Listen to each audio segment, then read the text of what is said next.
What is up, fight fans? Nice to have you with us after that intro, and that music bed gets me all fired up. Welcome to MMA Weekly's UFC Fallout. I'm Jim Grieshaber, call me Grease. Got my man Jeff Cain with me, and we are brought to you by CBD Emporium, featuring Level Select CBD. Go to cbdemporium.com, and I'll tell you what, we even have a better page for you. StayInTheFightMMA.com, StayInTheFightMMA.com. for CBD Emporium featuring Level Select. Enter the code MMA50 to get 50% off. Again, StayInTheFightMMA.com. Get 50% off your Level Select or CBD Emporium products today. Level Select CBD at CBD Emporium. Level Select CBD. Stay in the fight. All right, Grease and Cain here with you on your Sunday UFC Fallout. All right, cut the music. There we go. UFC Fallout. Jeff, that's the longest intro in history. I feel like we're coming back out for an encore, man. You ready to go? I'm ready to go. I don't mind the music. I can play all through the show, just in the background, light elevator music. You clearly don't have ADHD then. Well, I have the worst ADHD in the world. Yeah, well, I have a kid and a dog, so I can and a wife, so I can block things out extremely well. Oh, see, now we could do a whole show on this because I'm sitting here wondering how I could, because I'm sitting here, the little distractions. And I remember I had a counselor one time who told me, the way my brain works is, and you could be having a regular conversation like, yeah, Jeff, I'm thinking that we could do that. Squirrel, and that's me. That's the way my brain works. And so when something happens and when something, comes at me, and usually I'm fine, but sometimes, I have to be in that flow first. And it's been a little while for us, man. It's been a week since we've been on the air.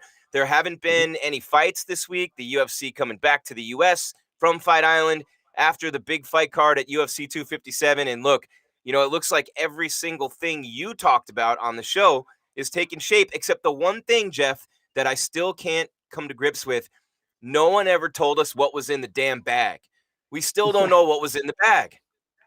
Yeah, I mean, that's the biggest story out of Fight Island, if you ask me, other than Conor. It's the second biggest story. Conor's kind of fall from the top of that division, and what the hell was in that bag, man? We still don't know. But whatever was in that bag was worth scaling 4 balconies and sneaking into the UFC bubble. I don't know, man. I want to know what's in that bag. Whatever was in that bag. Was it? Yeah, he knows. They all know it was in the bag, but no one is no one's letting the cat out of the bag to tell us what was in the bag. But we're here anyway, Jeff, and we talked ad nauseum last week about Conor McGregor, and you've read all week and you've seen everything all week about what should happen next with Conor McGregor, and the rankings came out, and Jeff has a vote in the rankings, and Michael Chandler, like we said on this show, came in at number 4. I guess the biggest news in the lightweight division this week was not necessarily the fall of Conor, because everybody had already gone over that, Jeff, but the best news and the biggest thing that happened this week was Justin Gaethje's interview, man, and just talking to him a little bit and, getting his feel for what's going on, and he'll fight anyone, anytime, anywhere. Justin very vocal about what he would like to see happen. Not much in terms of Charles Oliveira. Haven't heard much coming out of him. Chandler's been, inspirational and going on vacation and watching his content. But the fallout from UFC 257 in the lightweight division as we start the show here today and then turn the corner into what's coming up. Were you surprised at all when you saw the rankings in the aftermath of that fight card? Because they pretty much fell exactly where I thought you said they would. No, I wasn't surprised by it. I knew that Conor was going to drop, and Chandler had a huge opportunity to just jump right into the top 5. And his performance and the way he finished that fight, he did exactly that. He jumped right into the top 5 and into the title mix. Oliveira did an interview where he's doing exactly what everybody's doing. Everybody knows that a title fight's coming, and so they're all jockeying and vying for that slot. That they want to be across the octagon from Dustin Poirier for the belt on the line, but the division's kind of crazy right now. We don't know what's going to happen, Jim. We just don't. No, and I don't even understand why Poirier is a shoo-in for that fight. I don't know why Dustin Poirier, by beating a guy who's won one fight in the lightweight division, automatically gets the title shot right away. And that's the popular choice, and that's what everybody thinks because he beat Conor. But there's an easy answer to my question, Jeff. We talked about this last week, right? And if you guys are in the chat, you know what's up with this. It's a business. And Poirier just got red pantied. And that's what happened. His star just went through the roof as a result of fighting Conor McGregor. So clearly he's going to be in the title fight. Now, if you're looking at who deserves to be in the title fight, does Poirier, coming off a win over Hooker and then Conor, as a shoo-in, deserve to necessarily fight for the belt right now? No, I think the belt should be vacant and they should do somewhat of a tournament. That would be dope to me, because you got a lot of guys at the top of this division who can lay claim.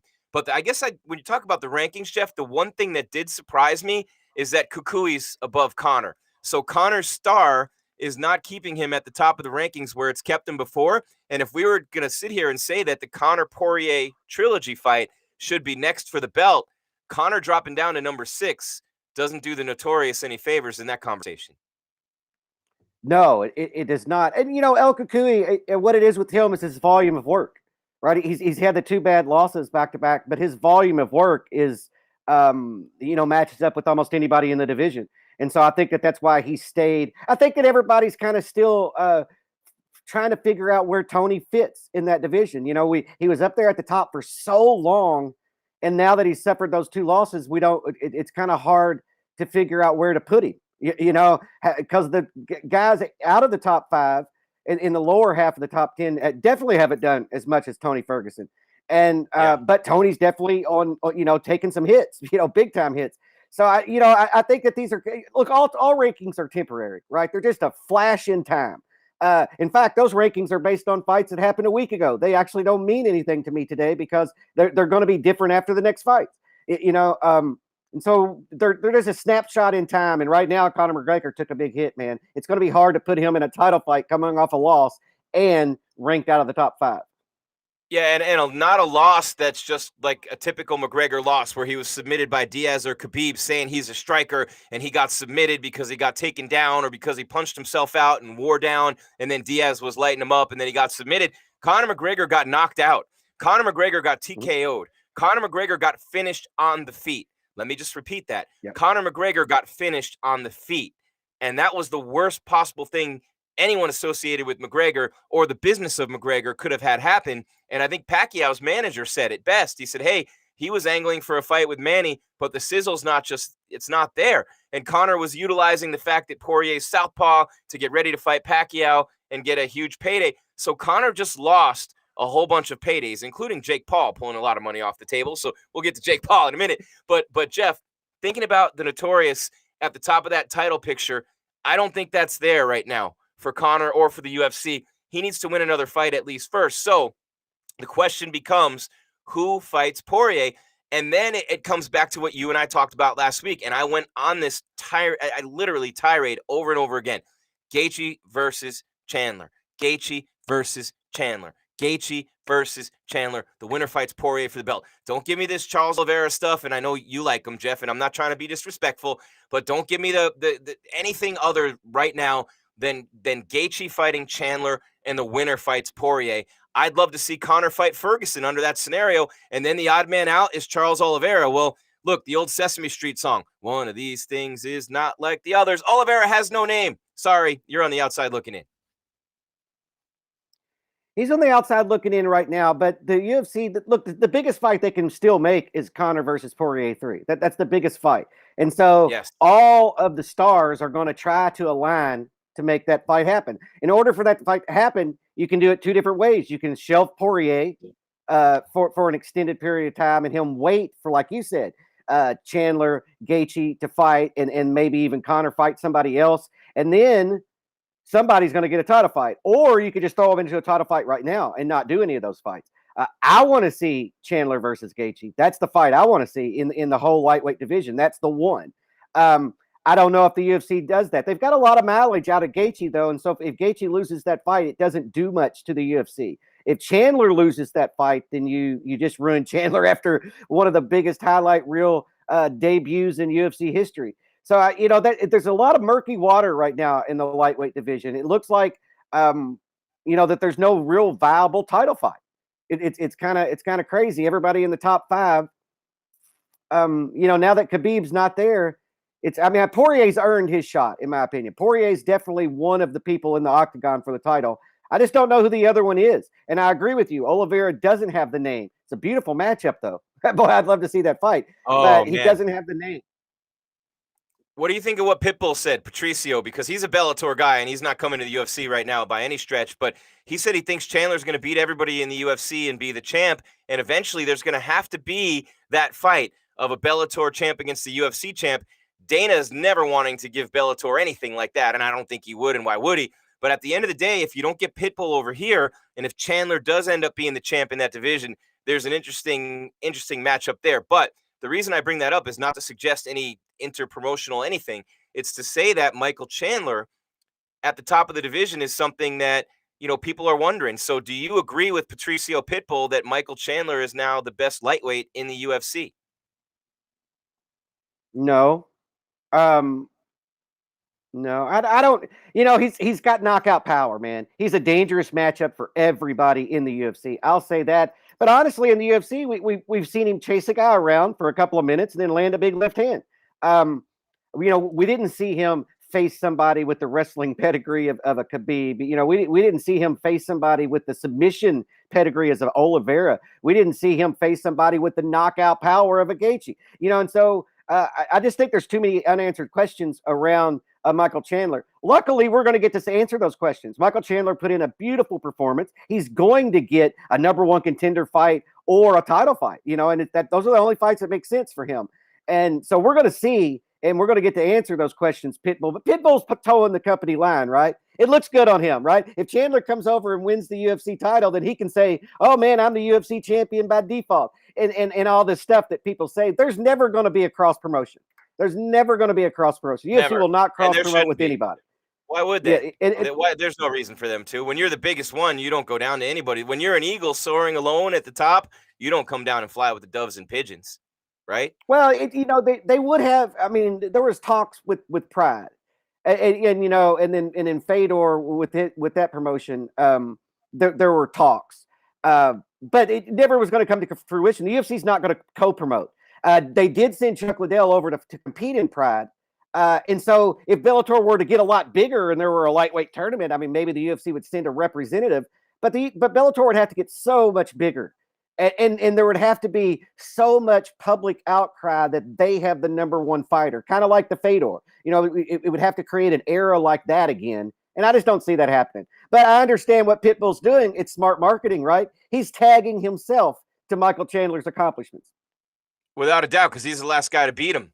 And I think that's smart. Yeah. And Chandler has been beaten by a bunch of guys in Bellator. So interestingly enough, he comes to the UFC. Debut couldn't have gone better. People can rip Hooker all they want. But I again, like some sort of a tournament format here, even if it's unofficial, because nobody really is the guy where you can say, this is the guy who should be the champ right now. We don't have it. So instead of doing an interim fight between who you think the top two could be, why not do a Ferguson versus McGregor, a Chandler versus Gaethje, an Oliveira versus Poirier, and then the winner, and like somehow works itself out to where these guys all beat each other, and it's based on that tournament format style, because you have the opportunity with so many great fighters and so many well-known fighters at the top of this division to do something like that, where you don't have to clearly say, hey, this is an interim title fight between these guys. And what do you guys think in the chat? Let us know. What are the fights you want to see? Who do you think should be in that title fight? Poirier is right now obviously a given. Should it be the Conor fight, the trilogy? Should it be Michael Chandler? Should it be Oliveira? Should it be Gaethje? Should it be the Gaethje-Chandler winner? Should it be a Gaethje-Oliveira or a Chandler-Oliveira winner? There are so many different possibilities at the top of this division, and we're not going to spend the whole show talking about it, Jeff, but let us know what you think in the chat. We appreciate you guys. And Jeff, I'm seeing a lot of the same names that I see in the chat every week, so building up that loyal following. So hopefully these guys will have some good suggestions in the chat. But I say Chandler versus Gaethje, winner fights Poirier. If it has to be that way, I don't just throw anybody in there right now, and then the winner gets that shot. Yeah, with the tournament format, Poirier is going to say we already did that, and I beat Conor, and then Hooker lost to Chandler. He's going to say that was kind of a four-man tournament right there, and in a way it was. I think because I think the UFC boxed themselves in by not making the Conor Poirier fight an interim championship. All right, they didn't even have to strip Khabib. Yeah. They could have done that, and then we can go right back to having a rematch for the title between those two. The trilogy could still be for the title, but because they didn't do that, I feel like the best course of action now is to do what you are saying. Shelf Poirier for a minute. Let him sell his hot sauce. Let him enjoy the payday that he had. Let him enjoy the newfound fame and everything. Bask in the success. And then do Chandler and Gaethje, the winner fights Poirier for the vacant title. That's what I think should be done. But like you brought up, there are interesting scenarios that they could do. They have options. They've got tons of options. RDA's still in there. Tony's still in there. You know, where does Conor fit in? I mean, this could be this is going to be a crazy year for the lightweight division. Let's just put it. It started out crazy for it, but it's going to play out all year long with these guys. I got it, Jeff. I got it right now. You ready? Co-main event, Chandler, Gaethje. Number one contender matchup. Main event, not a number one contender matchup, unconventional, but it's Conor McGregor. He's never anything but a main event.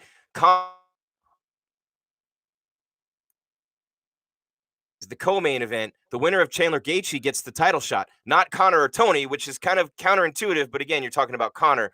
It's about business. Then you elevate Chandler and Gaethje even higher, and you build the anticipation for that fight. Or if Conor McGregor goes out and knocks out Tony Ferguson in the first round and the other two guys don't look impressive, you can throw Conor in there. But he has to have a win first. So this could accomplish both ends of that goal. Either Chandler or Gaethje doesn't look impressive enough and Conor blasts Kukui, then Conor gets the shot. You could justify it. So you would have options coming off that fight card. Yeah, I mean, and that's sort of what they did with Chandler and Hooker being right underneath Conor and Poirier in the last one. They're kind of setting up for the future, right? They're building guys up, and they built Chandler up beautifully. You know, it's interesting to hear the fallout, you know, to hear everything. I mean, you know, Gaethje's over here saying, oh, if Conor gets a title fight, I'll never fight the UFC again, you know, and Poirier saying he'll go sell hot sauce rather than fight Michael Chandler for the title. And it's all kind of crazy because neither one of them are the UFC matchmaker. And you put Poirier's hot sauce on the canvas during that fight and on one of the corner pads, and Poirier's selling hot sauce anyway, but at least you have options coming out of that one. And again, I'm sorry, no disrespect to Charles Oliveira, but, you know, clearly this is not going to happen for him right now in the top of that division. In any other division, it might, but not now in the lightweight division with all these big name guys and everything going on there. Yeah, I feel like Oliveira is sitting in a great spot because let the big dogs take themselves out for a second, Charles. You know, sit back and relax. Take that fight with RDA. Take that fight with the number 8 ranked guy because the number 1 and 2 ranked guy are getting ready to beat each other. Conor's already lost. You know, Tony's lost too. Just sit back and let that top of the division fall out, and the title fight's going to fall in Charles's lap. I'm telling you, that's the way it's going to work out. He's just going to be the guy on the outside looking in. Everybody up there is going to beat the crap out of each other, and then there will be a title crown, a champion crown, and then Oliveira is going to be sitting there going, look, I'm still in the longest winning streak, and I don't have a loss. I'm like the only guy in the division not coming off of a loss. I have to be the guy. Not coming off of a loss. So I think he has to be the guy. Yeah, I think but Oliveira's here's the thing. Oliveira's what, Jeff? I think he's sitting in a great spot. I think he's sitting in a great spot right now, but he's not going to get a title fight in his next fight unless he sits out for a minute. Or if Khabib says, I'm coming back for one fight and it's Oliveira because he's the one guy I haven't fought. That's the one wild card that you have there. But, you know, we all know that we don't think that's going to happen either. I like what Undisputed MMA had to say. Chandler versus Oliveira, Poirier versus Gaethje, RDA versus Tony, Conor versus Islam, Khabib versus GSP. Wow, that's a lot of fights there. I appreciate the thoughts, Undisputed MMA there in the chat. Zach says Oliveira is a savage. That division has never fought someone with BJJ like that other than Khabib. I would say that Oliveira has a lot of losses and he hasn't beaten anybody at the top of the division. Those losses were a long time ago. We all know that times change, fighters get better, and so forth. But we love the thoughts in the chat. I think my favorite one so far, where did it go? Jeff, this is my favorite comment in the chat so far. Where is it? It was from, hold on. We are almost there. Well, I just want to touch on the comment about the lightweight division not having somebody with a submission threat of Oliveira. I'll agree with that. We haven't had that since BJ Penn. When BJ Penn held the title, he was absolutely a big submission threat. But yeah, I'll agree with Oliveira is the wild card, you know, and I think that he's the interesting matchup for, like, when we look at the other guys, we know how those matchups look, right? We know how those fights are going to look. Oliveira, you just don't. You know, he's capable of doing so many different things, and his length poses issues. But yeah, I think Oliveira is sitting in a nice spot. I like the comments on the matchups, man. Yeah, me too. And my favorite one is Guitar is Life. Who are these chumps? My name's Jim. His name's Jeff. And this is MMA Weekly's UFC Fallout, powered by CBD Emporium, featuring Level Select CBD. Go to stayinthefightmma.com. Stayinthefightmma.com. Here's why, guys. You're going to get 50% off CBD Emporium and Level Select products right now with the code MMA50. I'm almost 50 years old. I box, I work out, I lift every single day. I'm going miles on top of that. We do 1,000 shows a week right here on MMA Weekly. We're looking to take it to the top this year. We're ultra competitive. We're being the best we can. We're living our best lives, and I wouldn't be able to do it without Level Select CBD from CBD Emporium. So again, go to stayinthefightmma.com, put in the code MMA50 and get 50% off CBD Emporium and Level Select products right now. Level Select CBD. Stay in the fight. All right, Jeff, you ready to transition a little bit? And I think our YouTube title's off a little bit. Our YouTube title says that Masvidal's training Ben Askren, but Masvidal's training Jake Paul for Ben Askren, which is interesting, right? So we think about that. That was the biggest news of the week in MMA because we're a clickbait society, and anytime a quote-unquote social media star does anything, it's a bigger story than the stories from within the sport itself. We had a Whitaker-Costa fight announced this week. We've had other Darren Till and Marvin Vettori fight announced this week. We've had Weidman and Uriah Hall come off that card next week when Weidman and on the Burns-Usman card as a co-main. It looked like it would be the co-main because Weidman has COVID. But all those stories, Jeff, shrink and pale in comparison. And before the show, our production manager was right. And he said, in the title, what should we put? And the biggest thing to get people's interest and the biggest story of the week is Funky Ben Askren is going to fight Jake Paul. Jake Paul sitting there chirping and throwing money around. It worked. And he got himself a fight. And thank God it's not Dylan Dennis, but he got himself a fight against Ben Askren. Yeah, it's an interesting, if you're going to pick an MMA fighter to box, out of all of them, right, you're going to pick Ben Askren. No disrespect to Ben, man. But, I think that Jake got what Ben, no disrespect to him. Jake Paul got what he wanted, right? He got what he wanted, and Ben Askren's getting a big payday. And it's kind of weird because we just talked about Pitbull inserting himself in Chandler's storyline, and you have Masvidal doing this here. Masvidal's inadvertently promoting this fight, and he's inserting himself. If Jake Paul are to win, then he's going to come out and say his Steven Seagal remark, I taught him how to do that. I taught him that right. Well, no, and he's making a lot of money. Think about the money that Masvidal's making to train Jake Paul right now. Crazy. Yeah. And so it's it's weird. I agree with you that the reason why this story is big is because it has crossover appeal, right? It's got the MMA community talking, it's got the boxing community talking, and the social media kind of crazy fake Kardashian world people talking. And so that's why this is such a big story. Props to Ben Askren though on getting a big payday like this. I mean, he says this is the biggest payday of his career. Oh, without a doubt. And, he had to get Dana's permission. And I think you said this earlier before the show. So I'm ripping you off and I'm sorry, but I think you said it. He had to get Dana's permission. So that means that he's still under contract with the UFC, which means that if the UFC wanted to, they could say, sorry, Jake Paul, we're promoting this show, which they wouldn't do. But Dana has said he's all for these guys doing what they're doing, saying they're going to get killed when they fight real fighters. But he's all for the entertainment value that goes along with it. And look, when a guy brought CM Punk into the UFC and Brock Lesnar, which just so happened to work out, but let's be honest, he had no idea Brock would be as good as he was when he got there, and timing was everything. Brock would have gotten killed in the Stipe era, of course. But when you think about the things that are going on with this fight, man, and Ben Askren, he knows how to talk, he knows how to sell. This is going to be interesting. You're right. Anybody in the UFC, if you want to box him, it would be Ben. But I give Ben props for this. I give Jake Paul props for this. Do I necessarily want to watch the fight? No. Is it going to be entertaining watching Masvidal train Jake Paul and putting those videos out? Sure. It's going to be awesome. And then Masvidal has the finish over Ben Askren, and that's a part of the story. So I think that this is good in some ways for the sport, unless Ben Askren loses. Now, if Ben Askren loses to Jake Paul, it's a disaster for Ben Askren and for MMA fighters. A complete disaster. It's a disaster for Ben Askren. I think what it does is it sets Jake Paul up to fight somebody who actually has hands. Jake Paul beating Ben Askren might be the worst thing for Jake Paul's longevity in the world right now. Because if he beats Ben Askren, then you're going to have bigger names calling. You're going to have bigger names wanting to step in there. who have not been a wrestler their entire lives. And Jake Paul's going to get beat. And so, but what he's trying to do is set that up. So you pick a guy who is arguably one of the least polished strikers in MMA, and you get it, and if you can get him out of there, then for Paul's side, he's going to get a big payday against who knows who. Honestly, who knows who wouldn't step over there? Conor loses a couple more, might be him. Yeah, exactly.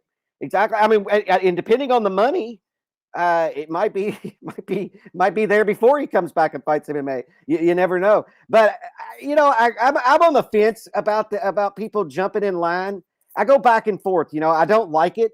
And I think that's what Poirier's saying about Chandler, and I think that's what Gaethje's saying about Conor. I appreciate that, but at the end of the day, Jim, we're not all born equal. We all don't have the same opportunities, and my road is not your road. You do not have to take my road to get to the same location. Just because I had a rough ride doesn't mean you have to have a rough ride. And so I go back and forth on that mentality.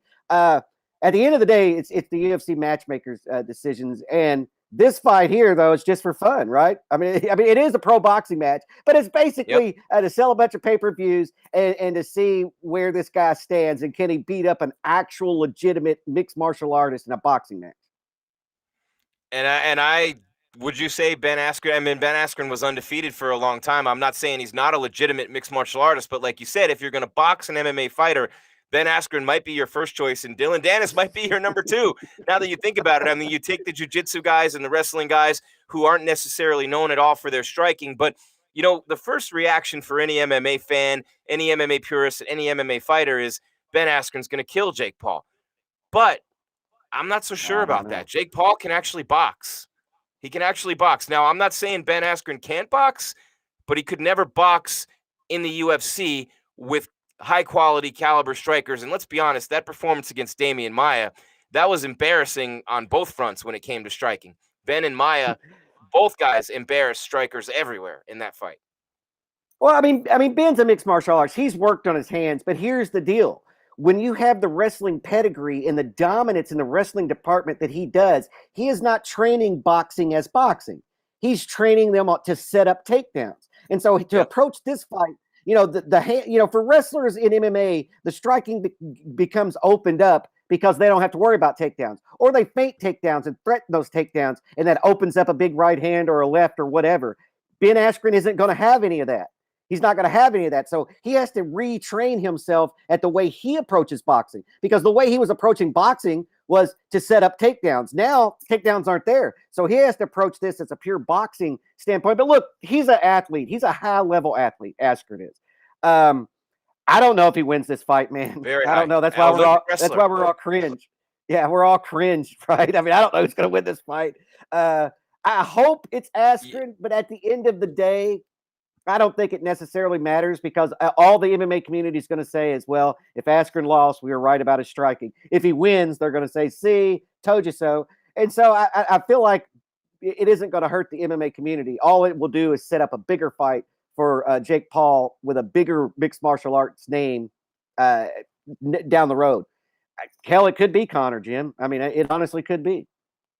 It could be, and he's going to keep calling out fighters, and his brother Logan has the Mayweather fight lined up. I still don't think that fight's ever going to happen. I think it's all talk, and I don't think it's ever going to happen, honestly speaking. But and the weights are way off on that one, and I don't know where a commission is going to even okay that fight. It's going to have to be an exhibition. It's going to have to be, the Tyson Jones, hey, you don't knock me out, I won't knock you out. I don't know. But I do think that good for Ben Askren. I know him a little bit. He was an assistant wrestling coach for my buddy Sean Charles at Arizona State University years ago, and really good dude. If you actually sit and talk to Ben Askren, he's a good dude. But what I'm wondering is, in the MMA Weekly vault, in the archives, and his UFC career was short, do we have any Ben Askren open workout footage anywhere where he was striking? Because most guys kind of do what they want to do and what their strength is in the open workouts, but did we get any video at any of the open workouts of Ben Askren striking? There's the question, because I would love to see that, because you can tell a lot when a guy hits pads, right? When someone's hitting the mitts, you can tell a lot about their boxing style, because Jake Paul, again, he's not going to be confused with a championship level boxer, but he actually is pretty good. He is. And Ben Askren's not just going to come into this fight without training and think he's going to beat him. So Ben's going to have to train hard, have a hard camp getting ready for this fight. And people say Ben Askren has nothing to lose. He has humiliation on the line, his integrity, his legitimacy. All those things are on the line because they don't look at Jake Paul as a boxer who does YouTube. They look at him as a YouTube star who blew up on Vine, came over to YouTube, and now is boxing and utilizing his name to make money. But when you actually watch his fights and you read about him and watch him train, he's legit. He's not legit as a big-time pro boxer, but he legit can throw hands, and Ben Askren better be careful. Yeah, I mean, it's a different sport. The things that Ben has going for him is the gloves are bigger. It's easier to defend in boxing. You don't only have to worry about the hands. You don't got to worry about Masvidal jumping in with a flying knee. And so in a way, and for him to have been the high-level wrestler that he was, or that he still is, probably, he can learn things. I mean, this is not a guy who hasn't excelled at the absolute top of a sport before. And, Jake Paul can't say that. And so I hold out hope that Askren's going to be able to put in the training. He knows what it's like to train for Olympic camps. He knows what it's like to train for fights. And so now he just has to put that to boxing, and then we'll see. I think that he's probably going to have to clinch and tie up Paul a lot in this fight. Here we go, Jeff. Here's our production team is money. This is why I love being here. Look at this. I'm sure that there's right on out there. You. Thank you, production team. I love it. Look at this. Well, check him out. Jeff, now, Masvidal Masvidal did put out video of him training Jake Paul. And so you can watch Paul throw that kind of it's a stutter step run in. It's not a Superman punch, but it's close, right hook. And here's Askren covering up. But see what I mean? He covers up and sets up for a takedown. Covers up, sets up for a takedown. Throws a right hand, goes for a takedown. And so it's different. It's different. So let's see what Tim Lloyd says in the chat. Jake Paul has no experience fighting a professional combat sports athlete, and Ben Askren is one of the best in the world. Yeah, good luck, Jake. And a lot of people feel that way. But that's why we have this video here trying to see Ben's open workout. This has got to be for, I don't know if it was the Masvidal fight or the Robbie Lawler fight. I'm not sure. I mean, he doesn't look terrible. It's just not his go-to thing. I mean, whenever you're so dominant in wrestling, then why stand for a split second with anyone? And so, we might not know how good he is. And a lot of people are basing it on him, how he looked in exchanges with guys who are actual strikers. I mean, I don't think he looks that bad, man. Honestly, I don't think he looks that bad. And like the person brought up in the chat, this is a high-level professional athlete. And I'll agree with that. Jake Paul's never faced anybody with the accomplishments of Ben Askren. But I still take that with a grain of salt, man. I take that with a grain of salt. Ben has been working on a lot of things. He's a mixed martial artist. He hasn't solely been working on boxing, and now he's going to have to do that. Like right there, he's got no head movement. Even when we're watching these videos, he just comes in to clinch, and his head stays on the center line. And against a boxer, man, that's a no-no. That's a big no-no. And so, but look, who is Ben training with? I'm sure he's training at the same place, right? In Minnesota. He trains. Doesn't he train with doesn't he train with Rufus Sport, or does he not? In Milwaukee. Yeah, he did. But I'm saying, like, if you're actually boxing, do you train with specifically a boxing guy? For this, it depends. That camp's got some really good strikers in there, including Rufus himself. And so I don't know if you go pure boxing or if you want to just work with a striking coach that's not necessarily a boxing expert. I don't know, but no, if I'm training to fight a boxer, I'm bringing in a boxing coach, a real boxing coach, and to teach me. I mean, it could be anything. It could just teach me how to roll a punch off better or anything. So I don't know.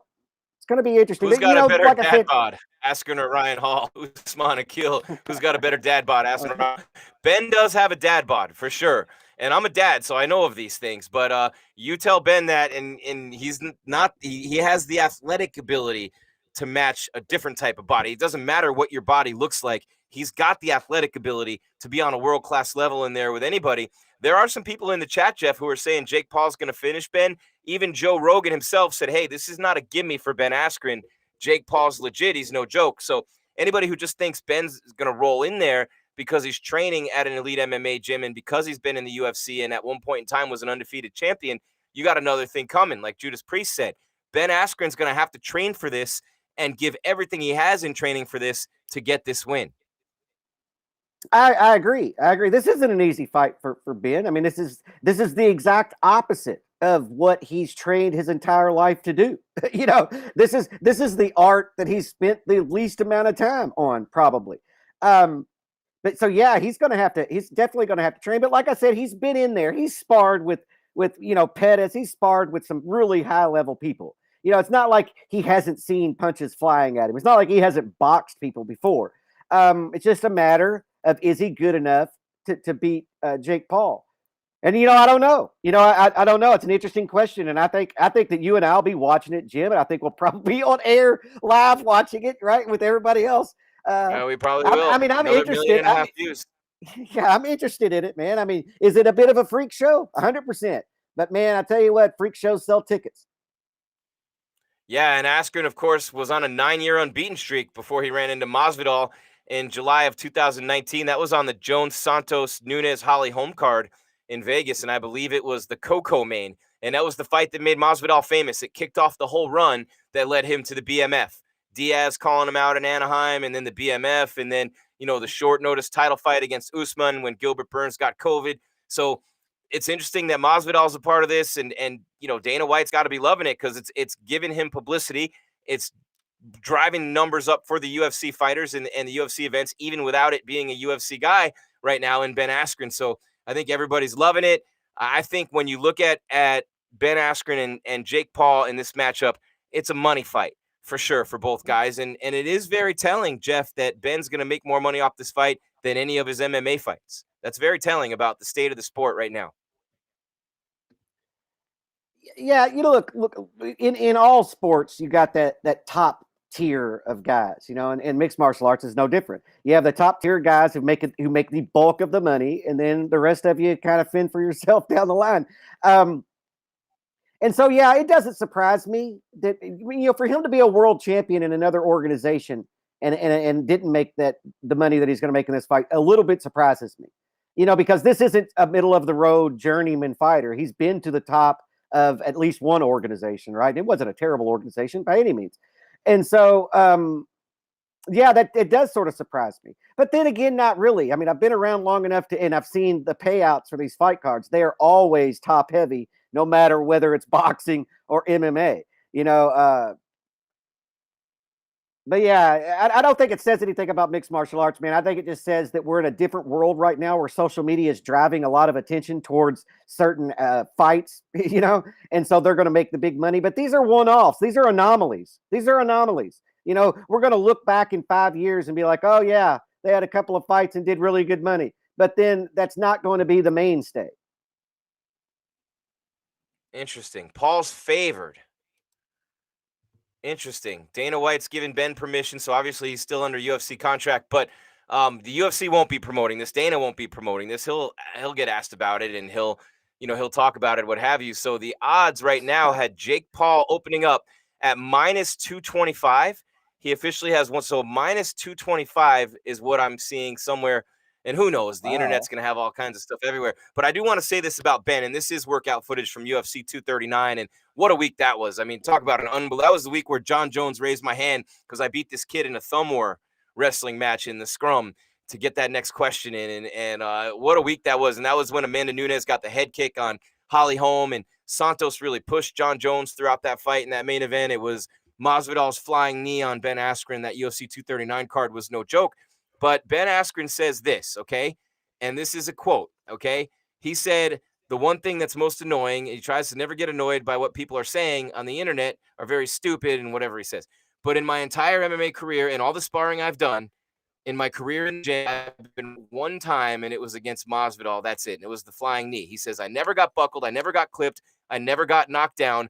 The notion that I'm easy to hit or easy to knock down is ridiculous. because I don't think you could name very many fighters with 20 plus fights who've been knocked down one time in their entire career.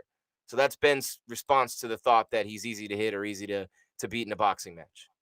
Well, I sort of agree with him. I mean, other than we did watch Robbie Lawler light him up until that fight went the other way.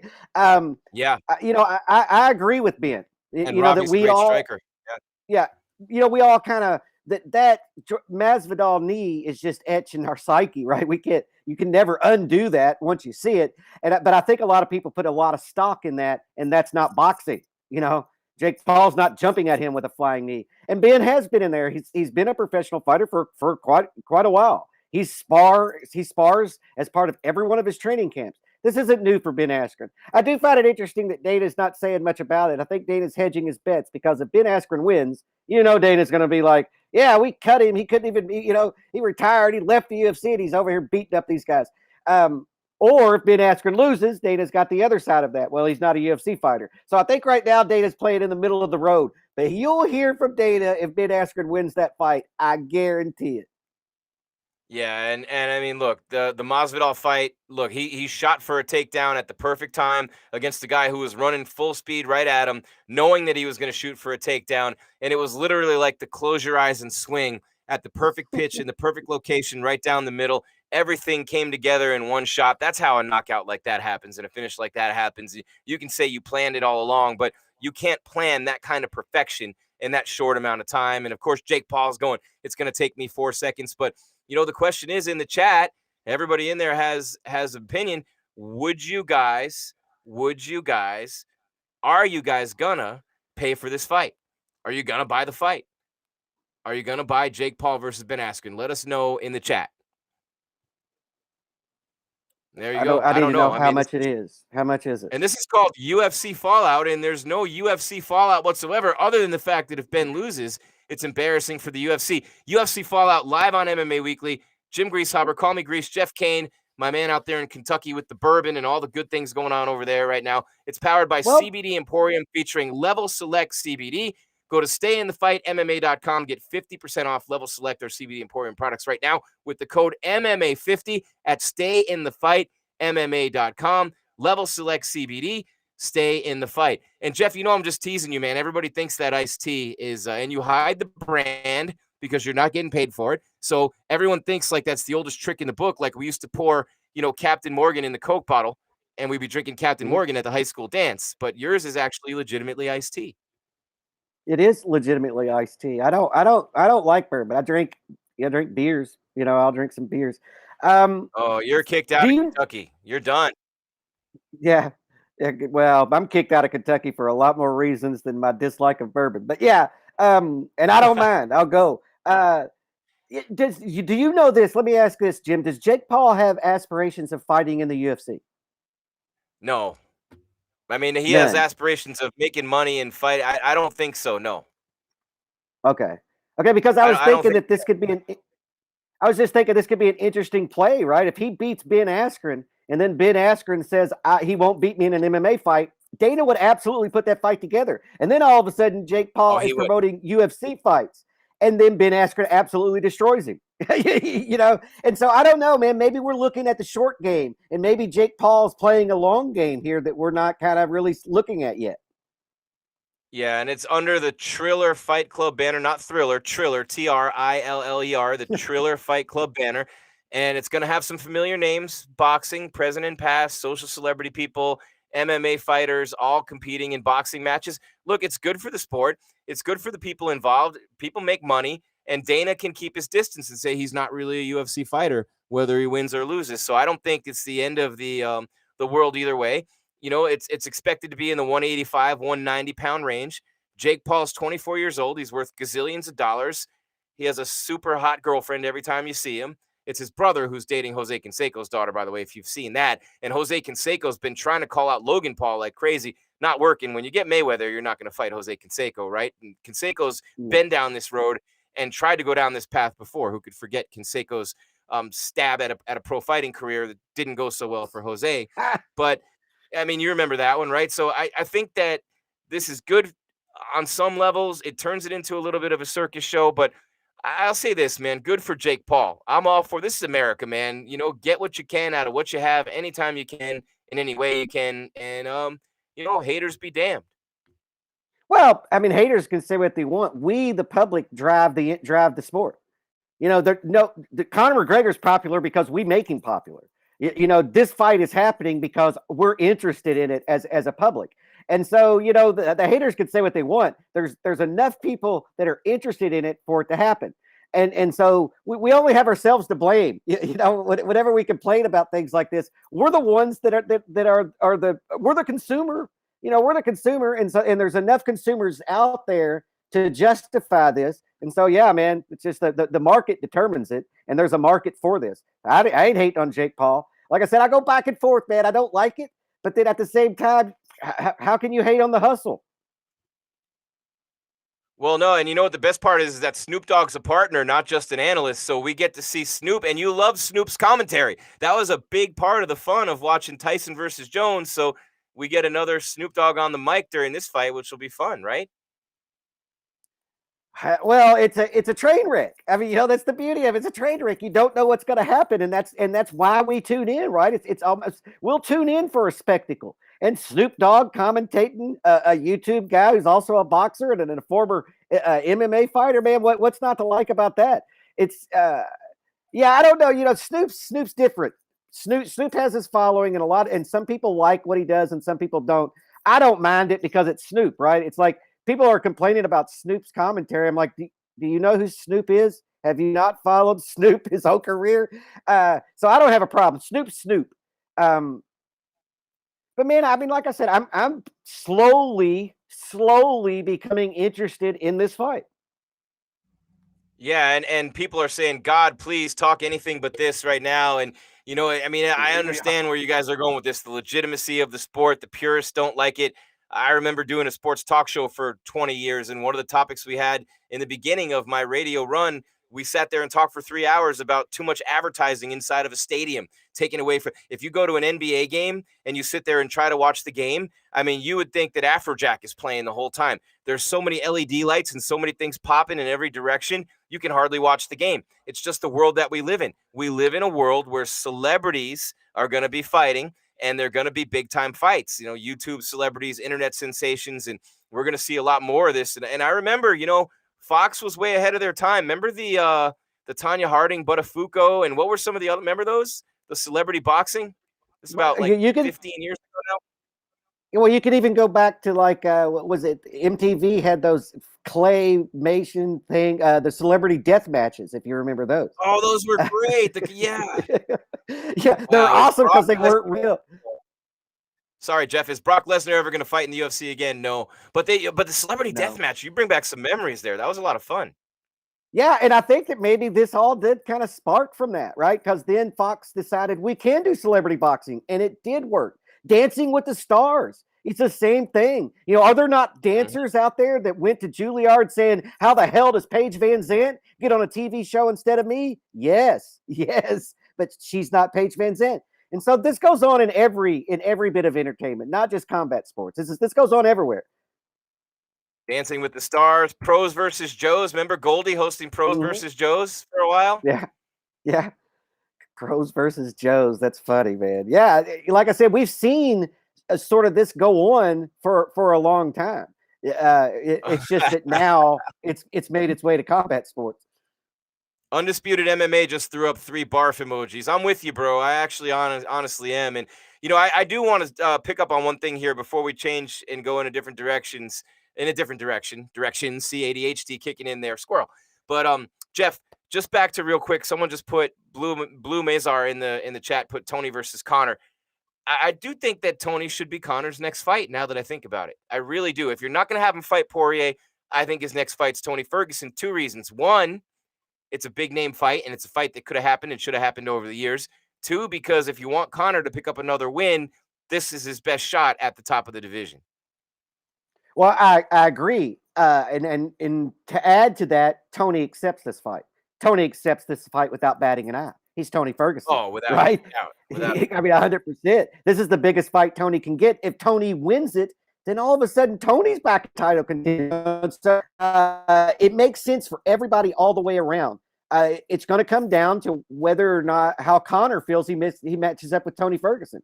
I think it's a perfect matchup right now. Tony, but and you kind of get rid of one of them in that top lightweight, the top 10 in a way, right here. They've both been there for so long, and to do that matchup now, either McGregor's gone fighting Diaz off of 2 losses, or he's back in title picture, and either Tony's gone out of relevancy for a long time, or he's back in title contention.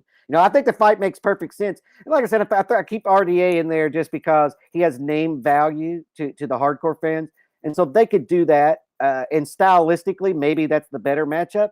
But I like that matchup. I love that matchup. And Tony will jump all over that.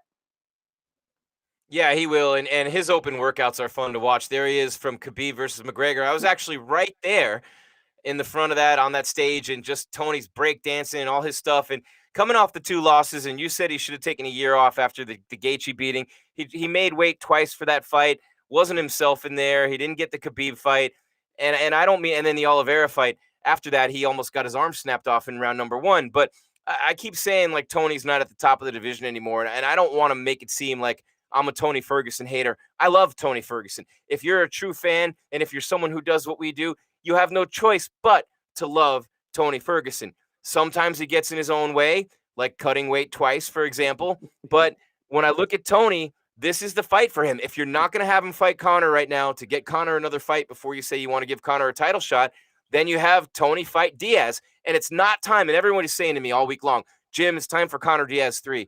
And Jeff, same thing you've said, and we've said on the show a million times, that can happen anytime. Why do that now? You have so many other intriguing matchups that you can do. Well, Tony and Conor you could do anytime. But Tony and Conor right now does one thing that none of those other fights do, because Diaz is not in the title picture. It eliminates one of these 2 guys from title contention for the foreseeable future. It gets one of them out of the conversation, Tony or Conor. And to me, that's why it makes the most sense. Yeah, it clears up the title picture. It clears up the landscape of the division, right? It lifts some of that fog. I like the matchup, and for Tony, it's perfect sense. Tony's a very confident man, right? And that's why he puts himself in harm's way and does stuff, gets out of position because he feels like he can still win those fights. Once Tony soars that up to where he stops willingly putting himself in a bad spot just for the hell of it, maybe Tony does make another title, a run towards the top of the division. Right now, I don't know where Tony is, which is why right now I don't know where McGregor is, which is why this fight is perfect. Jim, I agree. I love that matchup. Let's see Tony Ferguson and Conor McGregor fight, and then sort that out in the division. One of them's a contender and one of them's not afterwards. Who do you think Islam should fight? Undisputed MMA wants to know. Who should Islam fight? There's a good question, because a lot of people love, Islam Makhachev coming in, and I can never say his last name, Kachu. God bless me. But Islam, who should Islam fight, and where do you see him? And look, another one, Dariush, Beneil Dariush has been great lately. He could climb up in the rankings, and then RDA wants another title shot. Hooker dropped down below him. RDA could fight Oliveira right now. I don't know if Oliveira would take that fight, but a former champion, he could build up some name recognition there. I just think that Conor Tony is the fight to make. Chandler Gaethje is the fight to make.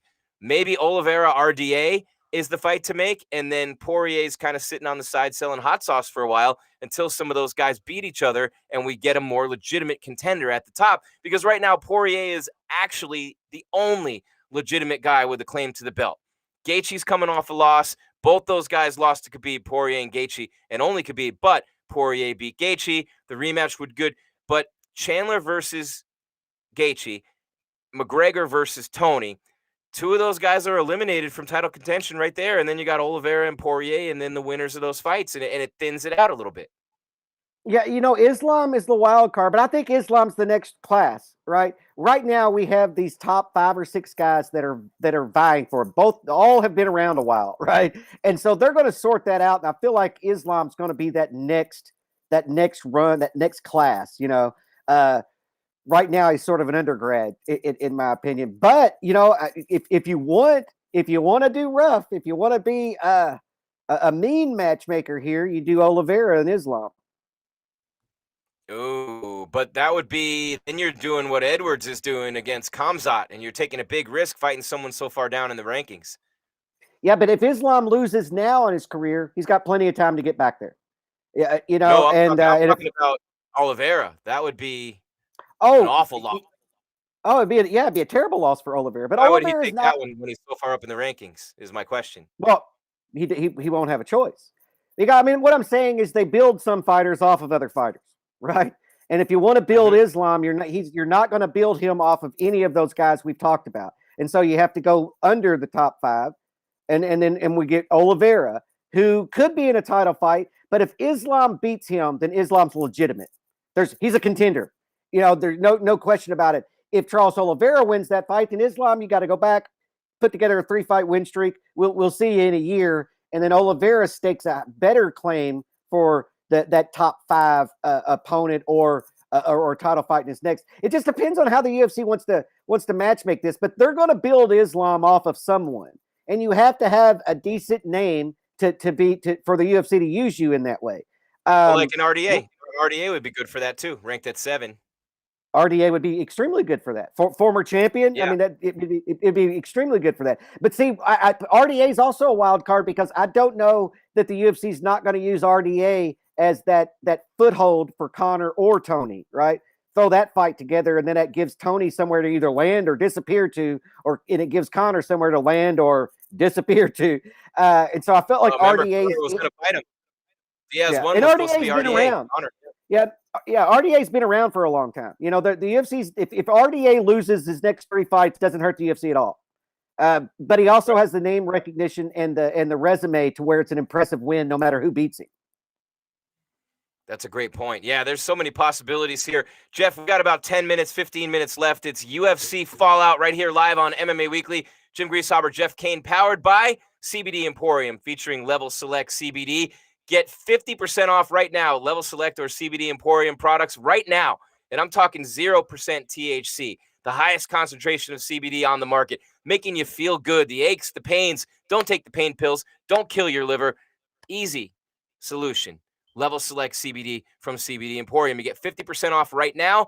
The code is MMA50 at StayInTheFightMMA.com. StayInTheFightMMA.com, 50% off. Level Select CBD. Stay in the fight. All right, Jeff, which fight announcement excited you the most this week?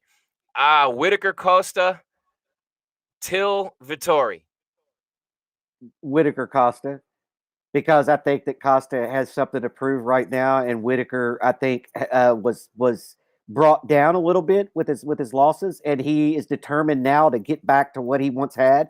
And so that's a perfect matchup, man. That fight's going to end in a knockout. There's no question whatsoever that in my mind, that fight's going to end in a knockout, and we'll see how Costa rebounds, right? And we'll see if Whitaker can complete this run back to Izzy.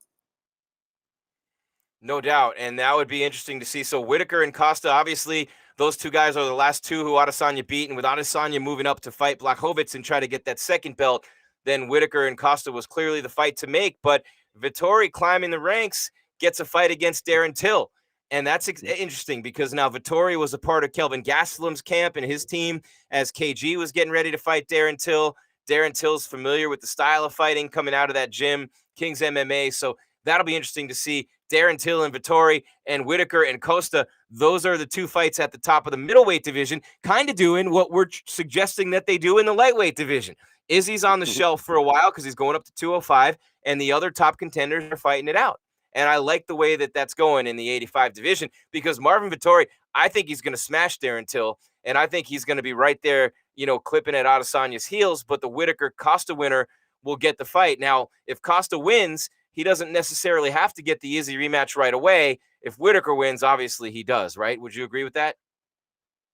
Yeah, I think if Whitaker wins, he gets that rematch. Costa, I don't know, because it was such a one. It happened, that fight wasn't even close. He looked terrible against Izzy. Yeah. And so I don't know if the UFC is interested in throwing that back together anytime soon. Robert Whitaker, throw him in any fight, man. It's gonna be a war until somebody falls down. And so Robert Whitaker has that going for him, where Costa doesn't have that going for him right now. he was severely damaged in that loss to Izzy, just as far as marketability, in my opinion. So the Till Vittori fight, winner could leapfrog Costa, right? They could leapfrog Costa to fight against Izzy. Particularly if it's Vittori, because of his success against Izzy in the past.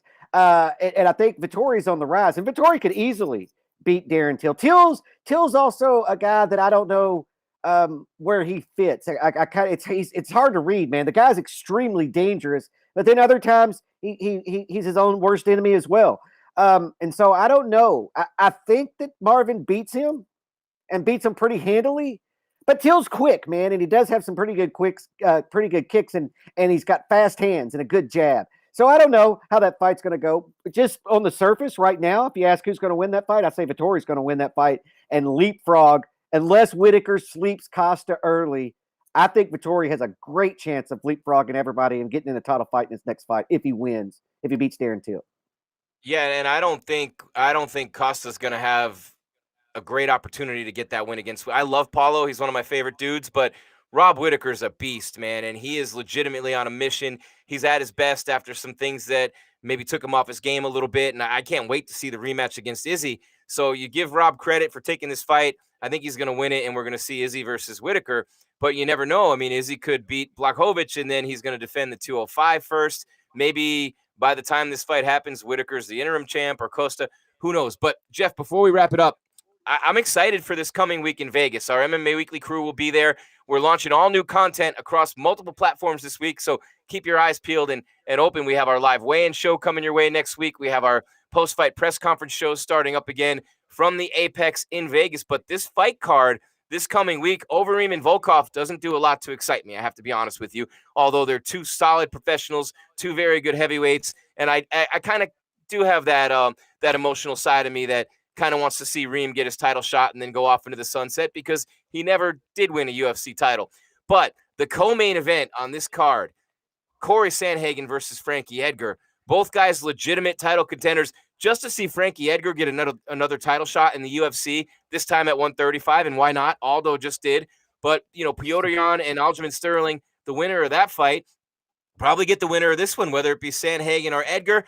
And then also on this card, you have Beneil Dariush, who's been on fire in the lightweight division, against Carlos Diego Ferreira. And then the prelims, Michael Johnson's training with some friends of mine out here, Mike Van Arsdale, Tommy Ortiz, and Danny Brandt in Arizona, getting ready for Clay Guida. Not that Guida does anything for me, but the brand new version. He's off sugar. He doesn't drink. Michael Johnson, a whole new version of him you're going to see in the main event on the prelims. So the Johnson-Guida fight, Ferreira and Dariush, and then Sandhagen Edgar with the main event of Overeem and Volkov. That's a pretty good fight night.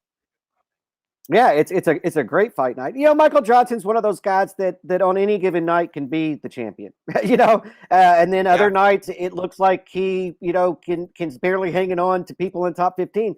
He's a weird guy. His skill set is like looking at his career. I feel like maybe mentally he gets distracted outside of the octagon, and then that maybe that affects his fight preparations, because sometimes it's night and day, right? When we see him in there, but when he's on his game, that's somebody to deal with. The Dariush fight, I believe, is a rematch, right? Dariush, yeah. And real quick, I want to pick up on before we transition onto that one, I want to talk about Johnson. To speak to your point, we're talking about a guy who has wins over Dustin Poirier and Tony Ferguson. Mm-hmm. Yeah, and even in the Gaethje fight, like he was in control of Gaethje in that fight.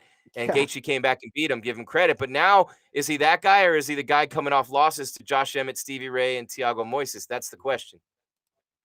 Yeah, that's always the question. I mean, he's a guy nobody really wants to fight either. He's a tough out for anybody. And when he shows up with his A game, you're in for a long night, even if you get the win. I'm looking forward to seeing him. And like we said, I'm with you on the Overeem, man. Overeem has an empty shelf in his trophy case, and it's the UFC belt. He's put together some wins. This is his last run. And the top of that division outside of the champion, the top 5 guys have fought each other, beat each other, all left and right. And so if Overeem gets this win, I hope he gets a title fight. And that way he can go out, one last chance. You either go out as the champion or you go out as the guy who couldn't win the title. But I think Overeem, we go back to people not deserving it, and people deserving it. Overeem's been around for so long, and he's accomplished so much, man, that if he can get this close to it, I want him to have it.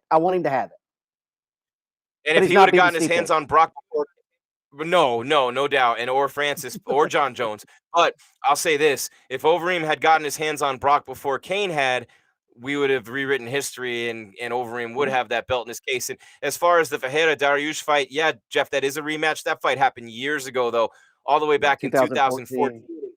Dariush is on a 5-fight win streak. He beat my buddy Drakkar Klose in a really good fight on March 7th of last year. I was there for that one. And then against Scott Holtzman, Hot Sauce, the spinning back fist on August 8th. We were at the Apex for that. But which of these, I have to get your thoughts before we wrap it up on Sandhagen and Edgar. We got a big month coming up of fights, but this fight card, top to bottom, is pretty stacked. And I don't know that I'm just going to go ahead and say that Sandhagen beats Frankie Edgar. I think Frankie Edgar is going to give him everything he can handle and then some. I think Frankie's tough, man. Frankie's a veteran. He's been here, been in big fights, held titles. I'm not worried about how Frankie's going to look in the fight, but I do think that Sandhagen's the favorite. I think that maybe Edgar's not in his prime anymore, and so I'm a big fan of Frankie Edgar, man. Don't get me wrong. The guy is a warrior, right? He's a fighter's fighter.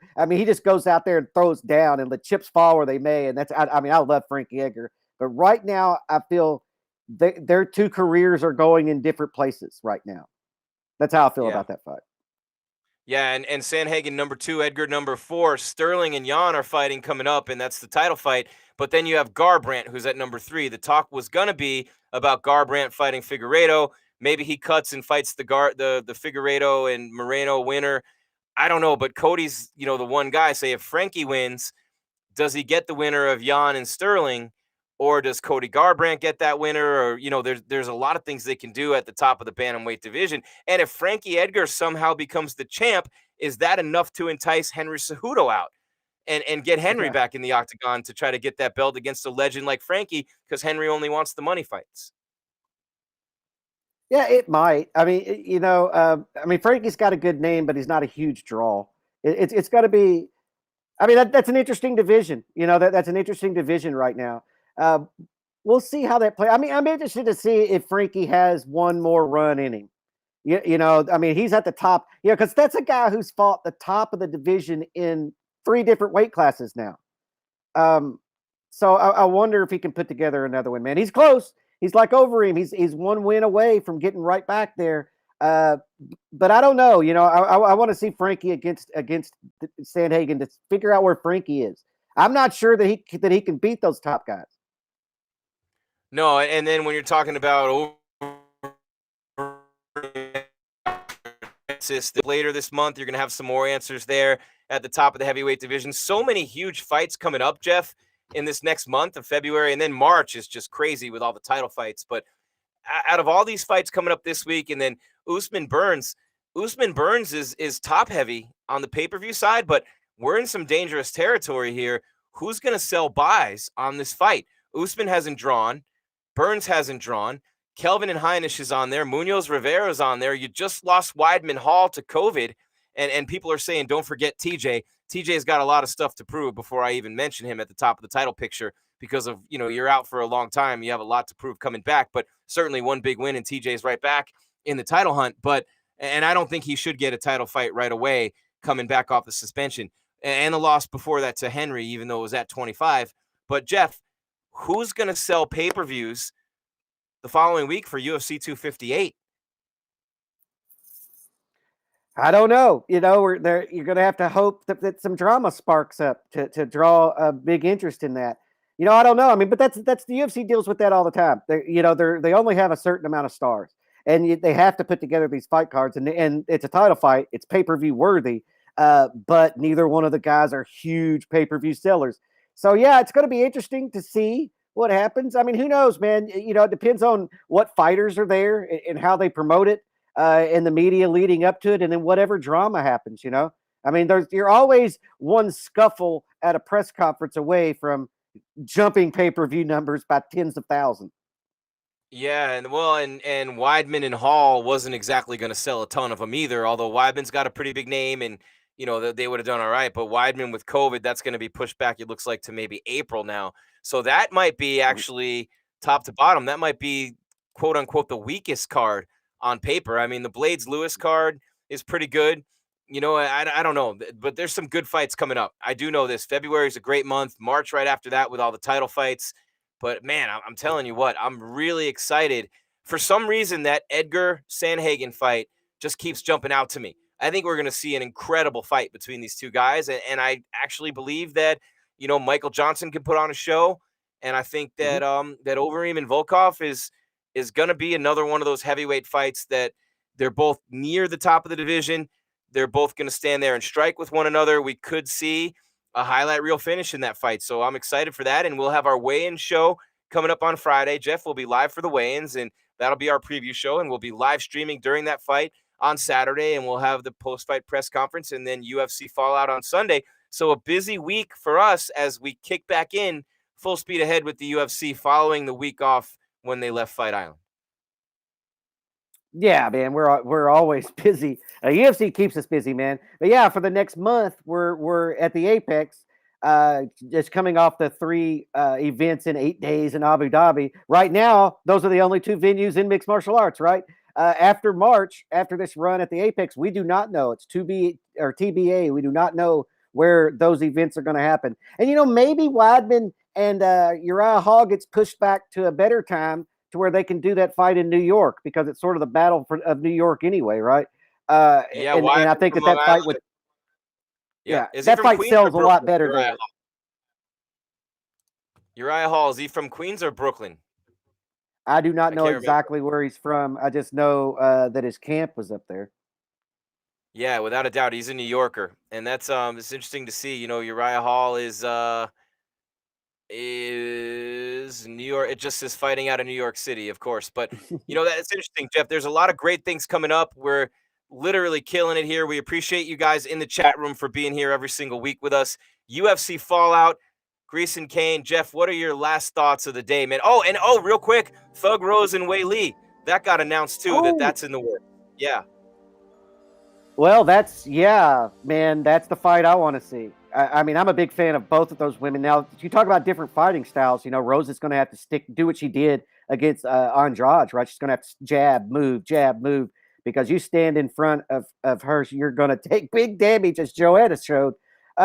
Yeah, man, I'm just looking forward to the big fights. Like we had this week off, kind of to regather ourselves after that 3 events in 8 days, and the Conor madness that went on, and the Khabib madness. And now, man, pull your seatbelts tight, because we're going to run through the next 4 weeks just nonstop.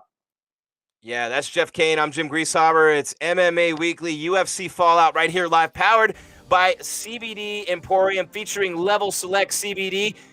Stay in the fight with Level Select CBD. Get 50% off right now using the code MMA50. 50% off your order of CBD Emporium or Level Select CBD at stayinthefightmma.com. The code is MMA50. The place to be right now for all your MMA content and all your UFC shows.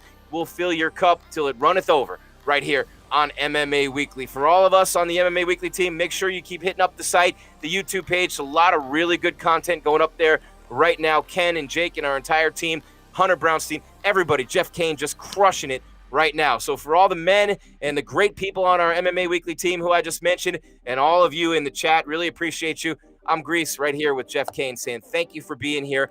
MMA Weekly Fallout live right here, powered by CBD Emporium, featuring Level Select CBD. We'll see you Friday for the live weigh-in show. Keep coming back to all the platforms this week. You're going to see new content dropping every day, because we are the worldwide leader in mixed martial arts. We are MMA Weekly. Make it a great day, everyone. Enjoy the rest of your Sunday. See ya.